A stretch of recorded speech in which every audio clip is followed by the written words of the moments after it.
కానీ నేను ఇంకా ప్రమాదకరమైన ప్రదేశాలని సందర్శించబోతున్నాను. ఉదాహరణకు మట్టితో కప్పబడిన పర్వతాన్ని ఎక్కడం. నేను చచ్చిపోతాను. కిందికి తిప్పండి. ఎన్నో వేల మందిని పొట్టన పెట్టుకున్న రోడ్డుపై డ్రైవింగ్ చేస్తున్నా. కింద పడి చనిపోవడానికి 700 దూరంలో మాత్రమే ఉన్నాం. స్వేచ్ఛగా తిరుగుతున్న క్రూరమైన స్వర్చపల మధ్య ఈత కొడుతున్నాం. ఇంకా మరెన్నో. అవన్నీ ఈ బోన్ నుంచి మొదలవుతాయి. ఈ ఆఫ్రికన్ సఫారీ మధ్యలో చాలా సింహాలు, చిరుతలు, హిప్పోలు, అలాగే ఎన్నో రకాల ఇతర జంతువులు ఉన్నాయో మమ్మల్ని చెప్పగలం. మనం ఎందుకు ఇలా చేస్తున్నాం? ఎందుకంటే మనం భూమి మీద 5 ప్రమాదకరమైన ప్రదేశాలకు వెళ్తున్నాం. ఓ మై గాడ్, మనం ఎందుకు ఇలా చేస్తున్నాం? నిజానికి ఆ సింహాలు మన దగ్గరికి రావాలని కొన్ని మాంసం ముక్కలు తెచ్చా. విసిరేద్దాం. వాటిని బోరు చుట్టూ వేలాడదీస్తున్నాం. మనం చావడానికి ప్రయత్నిస్తున్నట్టుంది. వాస్తవానికి ఈ ప్రదేశాన్ని ఏ విషయం దారుణంగా మారుస్తుందంటే సూర్యుడు అస్తమించినప్పుడు మా అందరికీ దృష్టి మందగిస్తుంది, కానీ జంతువులకు అలా ఉండదు. జిమ్మీ, అక్కడ 2 సింహాలున్నాయి. అలాగే అనిపిస్తుంది. ఖడ్గమృగం కదా? లేదు, మీరు అది చాలా పెద్దది. రాత్రి అయింది కదా అన్ని బయటకు వస్తున్నాయి. మన చుట్టూ సింహాలున్నాయి. నిజం చెప్పాలంటే మనకి 20 అడుగుల దూరంలో ఉన్నాయి. Oh my God. ఆ సింహాలు మా చుట్టూ తిరగడం ఆపట్లేదు. నిజానికి ఈ వీడియోలో మేము చనిపోవచ్చు. సరే, అలా జరుగుతుందో లేదో చూద్దాం. ఎందుకంటే ఈ వీడియోలో మనం సందర్శించబోయే తర్వాత ప్రదేశాలు ఇంతకు ముందు కంటే మరింత ప్రాణాంతకంగా మారిపోతూ ఉంటాయి. ఇప్పుడు మేమందరం విషపూరిత పాములతో నిండిన ద్వీపానికి ప్రయాణిస్తున్నాం. తర్వాత మేము ఈ భారీ ప్రాణాంతకమైన గడ్డ కట్టిన మంచు జలపాతంపై ఎక్కబోతున్నాం. ఇప్పుడు వెనక్కి తగ్గే ప్రసక్తే లేదు. ఏదో ఒక విధంగా మేము ఈ బ్లడెడ్ బూట్లు మరియు ఈ ఐస్ పిక్లను ఉపయోగించి ఈ భారీ పర్వతాన్ని ఎక్కబోతున్నాం. ఇది మనం చేసే అత్యంత భయంకరమైన పని అనిపిస్తోంది. నన్ను ఆశీర్వదించండి. జిమ్మీ, మేము నిజంగానే దీన్ని ఎక్కాలని నువ్వు కోరుకుంటున్నావా? అవును. అస్సలు ఛాన్స్ లేదు.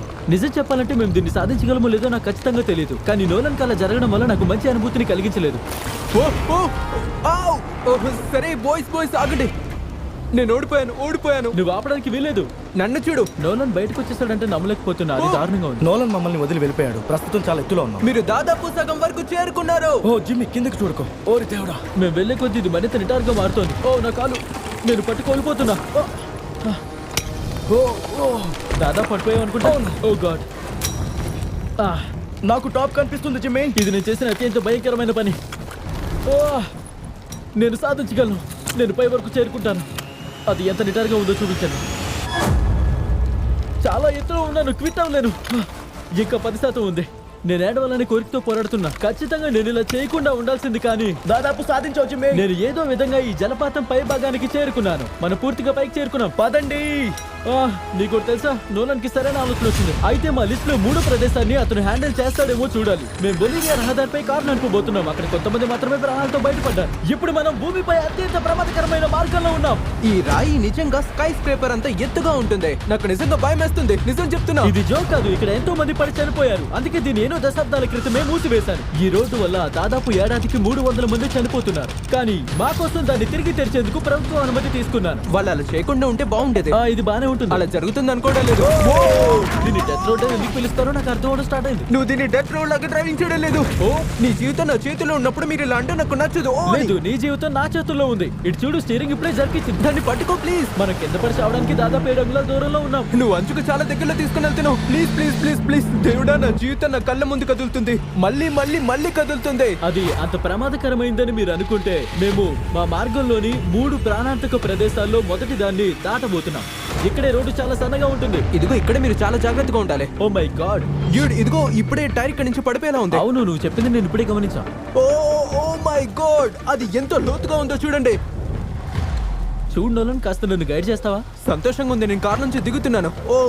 దయచేసి పడిపోకు. అంత లేదు. అది ఎంత లోతు వరకు ఉందో చూడు. అది చాలా పెద్ద లోయ, ఒక జలపాతం లాంటిది అనుకో. ఇంట్లో బయటపడే. సరే అలాగే. ఇది దారుణంగా ఉంది. మన మంచికి ఎంత దగ్గరగా ఉన్నామో చూస్తావా? నిజంగా నీ టైర్ ఈ పెద్ద లోయకి పక్కనే ఉంది. ఇది చాలా బాగుంది. జాగ్రత్త, కిందకు వెళ్తుంది. చాలా జారుడుగా ఉంది. అలానే ముందుకురా. నోలన్, నీ డైరెక్షన్ ఏమీ బాగోలేదు. అదేంటంటే ప్రస్తుతానికి నేను కార్ నుండి పారిపోతున్నట్టుంది. అంతకు మించి నేనేం చేయలేను. సరే, కార్లో కూర్చో. నువ్వు పనికిమాలిన అలాగే. నువ్వు లోపల కూర్చో. వేగం పెంచబోతున్నా. నోలన్, నీ ప్రయాణాన్ని కొంచెం సరదాగా మార్చే విషయం ఏంటో నీకు తెలుసా? ఏంటది? ఇది మా కొత్త festival creamy peanut butter cup. నువ్వు నెమ్మదిగా డ్రైవింగ్ చేస్తున్నావని చెప్తావు అనుకున్నాను. లేదు. ఈ ప్రాంతం పొగమంచుతో నిండిపోయింది. నాకు అసలు కనిపించడం లేదు. కొన్ని ప్రాంతాల్లో రహదారి వాస్తవానికి సాధారణంగానే ఉంటుంది, కానీ బొలీవియాలో విపరీతమైన ఎత్తు కారణంగా అకస్మాత్తుగా కమ్ముకొచ్చే పొగమంచు చీకటి చావులోకి తీసుకువెళ్తుంది. సరే, ఆ బాబు అంచు మీద ఉన్నావు. సరిగ్గానే వెళ్తుందా? లేదు, నిజానికి మనం పడిపోవడానికి సిద్ధంగా ఉన్నట్లు అనిపిస్తుంది. అంత దగ్గరగా ఉన్నావు. ఓకే, అంటే సరే, ఎక్కడైనా బాగుందా? నువ్వు వీలైనంత దూరంగా ఉండు. ఓ, ఆ శబ్దం ఏంటి? నేను ఇష్టపడే దానికంటే దగ్గరగా ఉంది. నేను అనుకునేది ఏంటంటే మేము వీటన్నిటిని కలిపి మా సొంత ఫెస్టివల్స్ కప్పులని ఎందుకు తీసుకురాకూడదు? ఓ! చూడండి, ఈ కప్స్ లో మంచి విషయం ఏంటంటే మేము జార్ నుండి తీసిన వేరుశనగ వెన్నను వాడతాము. ఇందులో ఎంత చంపాక్ చేస్తారో చూడండి, ఇది చాలా రుచిగా ఉంది. అంతేకాక మేము ఇందులో ఫీస్టబుల్స్ చాక్లెట్ వాడతాం. మీకు తెలియకపోతే ఫీస్టబుల్స్ లో మేము మా రైతులందరికీ జీవనోపాధి వేతనాలు చెల్లిస్తాం. మేము ఫెయిర్ ట్రేడ్ సర్టిఫైడ్ బిన్స్ ఉపయోగిస్తాం. మా పొలంలో బాల కార్మిక వ్యవస్థ నిర్మూలిస్తాం. ఓ గాడ్, ఈ మూడింటిని ఏ పెద్ద అమెరికన్ చాక్లెట్ కంపెనీ కూడా చేయలేదు. నోలన్, దశాబ్దం గడిచింది, ఆ వంతెన ఇప్పటికి కూడా పనిచేస్తుందో లేదో చూడు. సరే, అది కూలిపోకూడదని నేను నిర్ధారించుకోవాలనుకుంటున్నాను. నీకు తెలుసు కదా ఏమవుతుందో. సరే నోలన్, వంతెన పరీక్షించావా? నేను ఇప్పుడు వెళ్ళొచ్చా? బానే ఉంది. బిగ్ చాక్లెట్ రైతులకు చాలా తక్కువ చెల్లిస్తుంది, అందుకే వాళ్ళు బాల కార్మికులను పెట్టుకోవాల్సి వస్తుంది. జోక్ కాదు, పశ్చిమాఫ్రికాలో కేవలం కోకో ఫామ్ లలో 1 మిలియన్ కంటే ఎక్కువ మంది పిల్లలు పనిచేస్తున్నారు. అందుకే మీరు ఈ కొత్త కప్పుని ప్రయత్నించండి, ఇది అద్భుతమైన రుచి కలిగి ఉంటుంది. చాక్లెట్ పరిశ్రమకు ఒక సందేశాన్ని పంపడానికి నాకు సహాయపడుతుంది. మీ రైతులకు జీవనాదాయం చెల్లించండి, బాల కార్మిక వ్యవస్థను నిర్మూలించండి. ఇది క్రేజీగా ఉంది. డెత్ రోడ్ నుంచి బయటపడ్డాం. ఇప్పటికైతే ఈ దారి నుంచి బయటపడ్డాం, కానీ ఈ తర్వాత రాబోయే ప్లేస్ లో కార్ల్ ఇంకా నోలన్ షార్క్లతో చుట్టుముట్టిన సముద్రం మధ్యలో ఉండబోతున్నారు. ఎందుకో బోను లేకుండా నీళ్ళల్లో గడపబోతున్నాం. అవును, మేము సాధారణంగా దీన్ని ఉపయోగిస్తాం, కానీ ఇప్పుడు ఉపయోగించడం లేదు. ఈ సముద్రంలో ఉండే షార్క్లు అకారణ దాడులు చేయడంలో ప్రసిద్ధి చెందాయి. ఇది యునైటెడ్ స్టేట్స్ లో అత్యంత ప్రమాదకరమైన చోటుగా మారింది. నేను ఇది నమ్మలేకపోతున్నా. ఓ మై గాడ్, ఇవి చాలా పెద్ద స్వర చేపలు. డ్యూడ్, బోన్ లేకుండా మనం ఎందుకు చేస్తున్నాం? డ్యూడ్, నీ వెనక. ఓ మై గాడ్, అది చాలా పెద్దగా ఉంది. నోలాన్, వెంటనే పైకి రా. వద్దు, నేను చేయలేను. నేను ఈ రోజు చావాలనుకోవడం లేదు. ఓ మై గాడ్, ఇది నిజంగా చాలా పెద్దది. ఓకే, ఏం కాదు కార్ల్, షార్క్లు మనకంటే 2 పెద్దగా ఉన్నాయి. నాకు వాటితో పరిచయం ఉంది, నేను బానే ఉన్నాను. కానీ మా రెండవ అత్యంత ప్రమాదకరమైన ప్రదేశంతో పోలిస్తే ఇది అంత పెద్దది కాదు. ఇది అమెజాన్ వర్షారణ్యం మధ్యలో ఉంది. ఎంత అందంగా ఉంటుందో అంతే ప్రమాదకరంగా ఉంటుంది, ఎందుకంటే కొన్ని క్షణాల్లోనే ఇలా ఉన్న అడవి ఇలా మారిపోతుంది. కాబట్టి కేవలం చిన్నపాటి వర్ష తుఫాను వల్ల నదులు ఆకస్మికంగా వరదలుగా ముంచెత్తి వరదలతో నిండిపోతాయి. ఈ రోజు మేము గోప్తా క్యాటరాక్ట్స్ జలపాతాన్ని సందర్శిస్తున్నాం. ఆ చోటులో ఆకస్మిక వరద మమ్మల్ని 1000 అడుగులకు పైగా దిగువకు తీసుకెళ్లగలదు. మమ్మల్ని నీటి సమాధి చేయగలదు. ఈ మేఘావృతమైన రోజున నాతో చేరడానికి నేను వీళ్ళని తీసుకొచ్చాను. హేస్ మీకు గుర్తుండే ఉంటాడు, 70 రోజులు అడవిలో గడిపాడు. అలాగే బేలీ 100 రోజులు ఒక క్యూబ్ లో గడిపాడు. మేము చేయబోయే పనిలో అతనికి బాగా అనుభవం ఉంది. మరణించే అవకాశం తక్కువని వాళ్ళు అన్నారు. ఏంటి ఏమన్నా అంటే పూర్తిగా రండి లేదా? బాయ్స్, మొదలు పెడదాం. కొన్ని గంటలు గడిచాక ఇంకొన్ని గంటలు.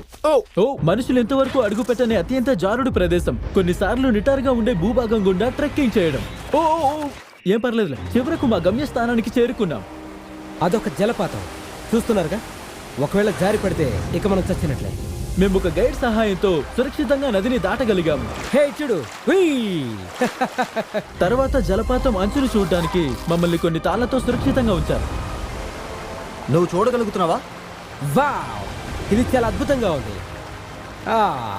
కానీ నేను ఇంతకు ముందు చెప్పినట్టు ఈ ప్రదేశం ఎంత అందంగా కనిపిస్తుందో అదే ఒక క్షణంలోనే అంతే ప్రాణాంతకంగా మారిపోతుంది. ఇప్పుడిప్పుడే కాస్త క్రేజీగా వర్షం కురవడం మొదలైంది. అందుకే ప్రపంచంలోనే అత్యంత ప్రమాదకరమైన ప్రదేశాల్లో ఇదొకటి. ఈ జలపాతం ఇప్పుడు మరింత విశాలంగా మారి ఆకస్మిక వరద పరిస్థితుల్ని సృష్టిస్తోంది. అయితే ఇప్పుడు అమెజాన్ లో వరదలు ముంచెత్తుతున్నాయి, వెంటనే బయలుదేరాలి. జలపాతం దిగడానికి తాళ్లు వాడదామా? నేను అలా అనుకోవట్లేదు, నిజంగా అది మంచి ఆలోచన కాదు. మనం అడవిలోకి వెళ్తున్నాం, అది కూడా అంతే ప్రమాదకరం కదా. ప్రమాదం ఏముంది? జిమ్మీ లైన్ మీద వరద వస్తోంది, పైగా చాలా ఎక్కువగా. ఏ క్షణంలోనైనా పిడుగుపాటుకు గురయ్యే అవకాశం ఉంది. నువ్వు చనిపోవడం నాకు ఇష్టం లేదు. మా యూట్యూబ్ వీడియో అత్యవసర ఆపరేషన్ గా మారింది. ఇప్పుడు మేము చేయాల్సిందల్లా మేము వచ్చిన జారుడు నిటారుగా ఉన్న దారిలోనే తిరిగి వెళ్ళాలి. పైగా అడవి మొత్తం భయంకరంగా వరదలతో నిండిపోయింది. హఠాత్తుగా వచ్చిన వరదలు చూడండి, దారి మొత్తం మూసుకుపోయింది. కొండ దిగడానికి చాలా టైం పడుతుంది, అందుకే చాలా చోట్ల తాడు కట్టాలి. నేను ఈ నదిని దాటినప్పుడు నేను నవ్వడం నీకు గుర్తుందా? నేను ఇప్పుడు నవ్వడం లేదు, నిజంగానే భయంగా ఉంది. ఒకవేళ నేను పడిపోతే, అదిగో జలపాతం అక్కడే ఉంది. ఆ నీళ్ళని చూడండి. సీరియస్ గా ఉంటున్నాను, జోక్ చేయడం లేదు. తాడు పట్టుకుని మిమ్మల్ని మీరు పైకి లాగండి. నన్ను చావనివ్వకు. గంటలు తరబడి వరదలు ఇంకా బురదలో ట్రెక్కింగ్ చేసిన తర్వాత మేము ప్రాణాలతో ఈ కొండ నుంచి బయటపడ్డాం. ఇప్పుడు మనం భూమి మీద అత్యంత ప్రమాదకరమైన చోటుకి వెళ్తున్నాం. ప్రపంచంలోనే అత్యంత ప్రమాదకరమైన ప్రదేశాల లిస్ట్ లో మొదటిది. ఈ వీడియోను ముగించడానికి బాయ్స్, గ్రహం మీద అత్యంత ప్రమాదకరమైన పాముల ద్వీపం ఇదే సరైన ముగింపు. మనల్ని చంపేసే పాములతో నిండిన దీవికి మనం ఎందుకు వెళ్తున్నాం? Bye bye. ఇప్పుడు అధికారికంగా రేపటి వరకు ఇక్కడ ఉండిపోవాల్సిందే. అవును, నిజమే. మేము భూమిపై అత్యంత ప్రాణాంతకమైన ద్వీపంలో రాత్రి గడపబోతున్నాం. ఇంకా మా ప్రతి అడుగు కింద ప్రాణాంతకమైన పాములు దాగి ఉంటాయి. అందుకే ఈ స్పెషలైజ్డ్ స్టింగ్ డాట్స్ మాత్రమే వాటి కాటుల నుంచి మమ్మల్ని కాపాడతాయి. అయితే ఇక్కడ ఎక్కడైనా పాములు ఉండొచ్చు. అవును. జిమ్మి, ఈ పాముల్లో ఒకటి మనల్ని కరిస్తే ఏమవుతుంది? సాధారణంగా విషయం మీ రక్తంలోకి ప్రవేశించిన వెంటనే మీ చర్మం కరిగిపోతుంది. తర్వాత మీరు గంటలోపు చనిపోవచ్చు. నేను ఏ క్షణమైనా ఇక్కడ చనిపోతానేమో అని ఆలోచిస్తే భయం వస్తుంది. ఇది దారుణంగా ఉంది బ్రో. చంపే పాములతో నిండిన ద్వీపమైనా ఇది నిజంగా చాలా అందంగా ఉంది. ఇక్కడ నుంచి చూస్తే చాలా అందంగా ఉంది తెలుసా? ఎక్కడి నుంచి పడితే నువ్వు చచ్చినట్టే. అవును, నాకు తెలుస్తుంది. అబ్బాయిలు జాగ్రత్త. పాముల దీవి అనే పేరు వినగానే వేల కొద్ది పాములు బయట కనిపిస్తాయి అనుకుంటాం. నేల మీద ఉన్న జంతువులన్నింటినీ చంపిన తర్వాత పాములు చెట్ల మీద పక్షులను వేటాడుతున్నాయి. అదే ఇప్పుడు ఇక్కడ మిగిలిన ఆహారం. మేము అధికారికంగా అడవిలోకి ప్రవేశిస్తున్నాం. ఇక ఎప్పుడైనా పాము చెట్టుపై నుంచి దూకి మమ్మల్ని కాటు వేయచ్చు. నా కాళ్ళ గురించి మాత్రమే భయపడ్డాను, కానీ ఇప్పుడు చెట్ల మీద నుండి కూడా పడతాయేమో అని భయం వేస్తుంది. ఇది చాలా దారుణం బ్రో.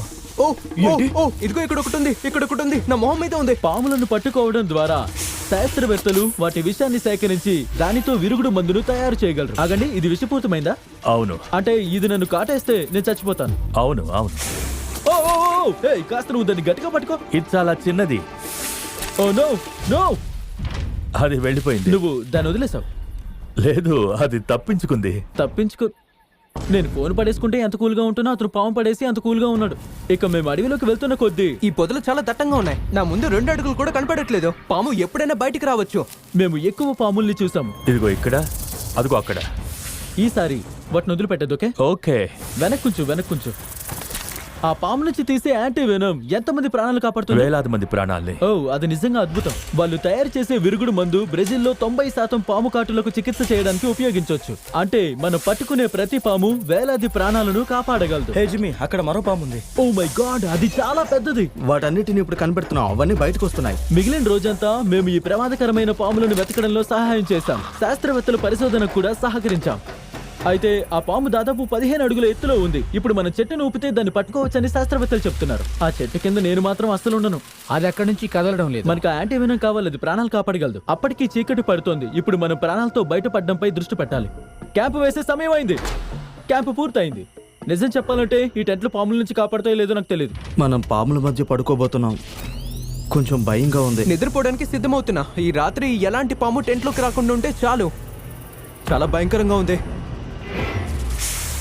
నా స్వంత ఇంట్లో నేను క్షేమంగా ఉండాలని కోరుకుంటున్నాను. అయితే మేమందరం మనసులో ఒకే ఆలోచనతో నిద్రలేచాం. ఈ దీవి నుంచి ఎంత తొందరగా వెళ్ళిపోతే అంత మంచిదని. నేను ఇంటికి వెళ్ళాలనుకుంటున్నాను. ఎత్తైన మంచుకొండ అంచున వేలాడడం నుండి 1000 అడుగుల లోతులో నుండి కొద్ది అంగుళాల దూరంలో డ్రైవింగ్ చేయడం, బోను లేకుండా సొరచాపలు ఉన్న నీటిలో ఈత కొట్టడం, ఇంకా చివరిగా పాముల మరిన్ని వీడియోస్ కోసం మా ఛానల్ని సబ్స్క్రైబ్ చేసుకోండి.